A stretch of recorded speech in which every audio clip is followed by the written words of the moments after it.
We are seeing Tema Community for Bike Fest 2020 third edition. When the answer young brother Danso Abiam. Inti yanyi be chichun komo afa Bike Fest first edition, second edition, and third edition. But before that, Danso me patch before kofu prove minimum kakama kofu Danso Abiam. You know, too many now sekwa. Abi you know say something there. Mr. Maya Femi Danso Abiam. I say Ghanaian lady, come wine that thing. African shorty, come do that. I say, farmer, will you marry me? I course you are trying.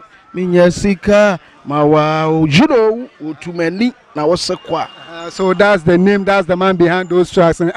Young share Bike for Peace 2020. Who is saying? Charlie.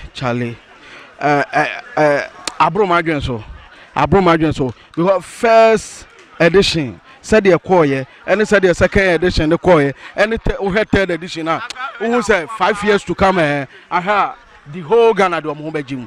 Bike Fest and a child economy, and we are hoping for the best. And Twan could by 5 years time, they're not the whole Ghana do home Bike Fest. Yeah. Now, Bike Fest Nankasano, we want to know the motive behind Bike Fest and we organize Bike Fest for what purpose? Yeah.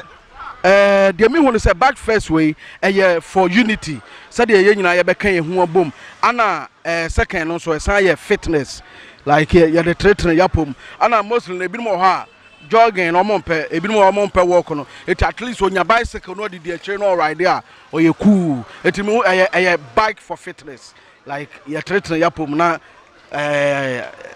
alongside and yasenshi ebia ye na fofo ne ye nyonkono ne ye nkrofo ye nuanom a ye hu omo acha no ye ba ha ya be hyehyia nkrofo bebre omo ye na omo nyinyi ye ebinom ha ye hu omo be ye 5 years 10 years ne ye ba ha ya be hu omo eti ni nyina ye nkabom a e ma Bike Fest no so ye fine. Yeah. Okay. Bike for Peace in there right now no ye were 2020 ye be ko election.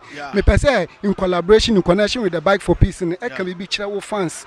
Ghanaian youth no senior politician e do election now they use them for some other thing. Me pese wo fans in Ghanaian youth no mamu omo afuto kakra. Matebeda say the mekache youth ni nyina na say ya na wo bre no obi ehu eti enye election time no obi be dada say je ana de me ya no say enye sika bi anso aso ebetime amo abra abakwa anim no akwaji sika fia bi na de akwaye bibia emfata na ade be chena na woda abankukum ana wokoda mu so say no political member bi any ho beba be you ana say oba be save you ana so be ana oba padwuma bi ama na oba say men ka say me yanto baba ne de yento ba yeto a yento na sumdue mu ba men kodi party bi achi enkoya de a ebe ma ho akere ana say be say future ana ebe wi ase na oda efiase eno de yempreso etino moma bibia anye boko de obi ediscover say koyese man mesrew man fa disikanko na bibia anye boko. Yeah. It what yeah, this is